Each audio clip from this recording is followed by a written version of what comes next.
How's it going, everybody? Been a while since I made one of these things. Just take a little lunch break. Figured I'd like to do something that I enjoy a lot, and that's talk. So I originally wanted to talk about it. I was talking to a friend, and we were discussing death. You know, the most recent one being my uncle from childhood. Passed away Tuesday after a long battle with cancer. And you know, as I grew into adulthood, I slowly separated away from that side of my family. Just life happens. I moved away, working, career, kids, life. And I learned several months ago that he was getting worse. And even before that, I contacted him last year some and talked to him this last summer, and he wasn't doing great. And then earlier this year, just tried to stay in touch the best as I could. Probably could have done a lot better, but dwelling on anything is just, it's irrelevant, it's pointless. And so news of his passing was pretty rough, but at the same time, I'm not one of those people that processes death the same as everyone else. Yes, I'll grieve, but in my own way. I see life as being something beautiful, something very valuable. So the loss of it in general is always disheartening, but it's also just, it's a natural part of things. And but I can still say on the same front is, since the end of June, I've suffered enough death that I kind of had to start remembering how to break myself away from that. The empathetic side comes in. When grief starts to take over and change things inside of you, that's when it becomes uncomfortable. That's when it becomes a problem of unhealthy coping. So I'm kind of going to reel this back a little bit. I was originally just going to talk about death, but it's going to be a lot easier to talk about loss in general.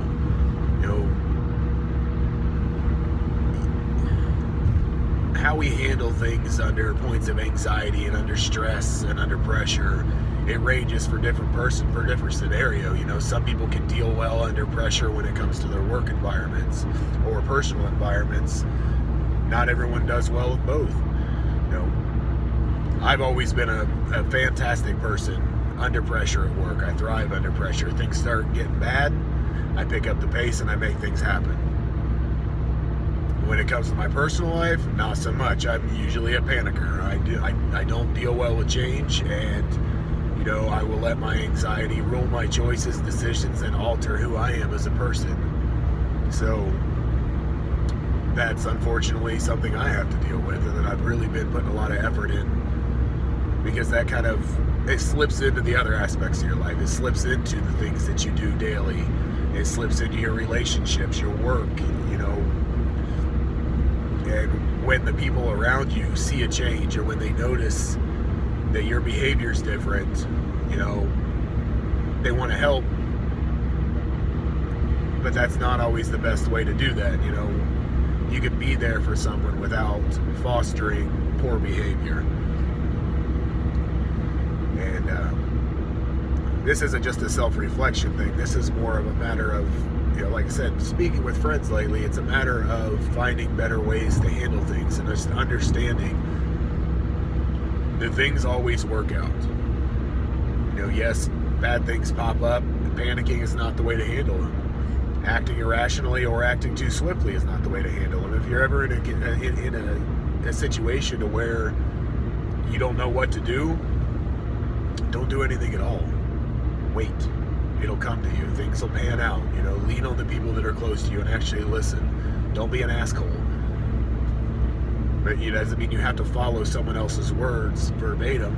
It just means you have to actually listen to the things people are telling you. Take them at face value. Take them as coming from a loving place. We're all smart enough to understand, for the most part, when someone's manipulating us. But it's really easy when you want what you want to see what someone else is saying as manipulation or as trying to control you. And then you get in these little control battles, whether it be at work, whether it be at home, whether it be with family, whether, it have nothing to do with any of that, your schedule conflicts. But just not reacting is probably one of the best things that I've been able to take away from anything, and just remembering who you are as a person. A lot of bad shit happens in life every single day, but a lot of good shit happens too. And when you start putting the two next to each other, that bad shit, it's gonna be there, but how you choose to let it dictate your day, that's a whole other story. That's a choice. I had to remember that no matter what happens in my life, I'm going to be okay. I still get up and go to work. I still have, air in my lungs. I still have working legs, working mind. I have a fantastic job. Things are getting even better on that. That's something I'm grateful for, a lot of advancement there. I get my keys tomorrow. I'm ecstatic about that. Those are the things that you got to remember, the things that you're working hard to grow and to build. Those are the things that are important. All that superficial stuff of constantly trying to worry about what someone else is thinking about you or someone else's opinion. If you are being the best you can be, if you are handling your shit and just being yourself and being sincere, then what anybody else thinks about you, it doesn't matter.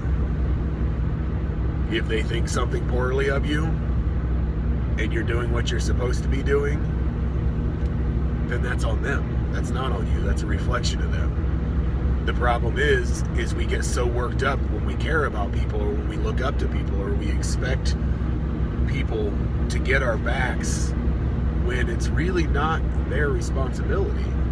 People are going to have a difference of opinion, and most of the time they're reacting off of your reactions. That's just how we're wired. So trying to control someone else's opinions or thoughts or feelings, although it may be unintentional, it's something everybody has to be aware of. That you're never going to be able to please everyone all the time. But what you can do is be yourself, be an adult. If you're a guy, be a man, and handle your shit. Regardless of whatever outcomes of things on the side or personal effects or, goals that you didn't hit, just any of that stuff in general. Loss happens. Things don't always work out the way we want them to, at least not right away, at least not in the state that they're in. There's so many things that happen at the wrong time because we're not prepared to handle them. But at the same time, there's only so much preparation you can do. So just don't ever forget who you are. And don't stop trying to grow. Don't stop trying to improve. And then you've got nothing to worry about. At the end of the day, you're going to have people that you can always count on. But the person that you've always got to be able to count on is yourself. If you can't depend on yourself, then what have you got? Nothing. Stop overextending yourselves. That's something I had to learn. I had to face that reality. Learning how to say no is hard for me to anyone because I just enjoy seeing people happy. I don't like seeing people struggle. I've been in enough situations to where, I have had people there for me, and it's what pulled me out of some stupid things. It's really helped me get my head above water at times and learn a lot. But there's also a lot of times I've had to fall on my face to figure shit out. And because of that, I'm finally in a position to where no matter what happens in my life, I'm okay. No matter what presents itself to me, it's gonna be all right. Things work out. I found a peace. And even with everything that's, the loss and the death of things here recently, you got to learn to not miss things as much as you love them. It's okay to love something, because when you love something, it's there. It's a representation. It is a feeling. It is what it is. When you miss something, it's no longer a happy thing. You are taking away from the happiness of it. You are taking away from the good feelings because you are craving it and you are wanting it, and you are putting your need to soothe yourself above the relevance. So, but I'm going to cut this off because it's at 10 minutes, and I'll touch base on some more things. I'm going to start making these videos again. It's something I enjoy doing. So, you guys take care. Enjoy your Friday.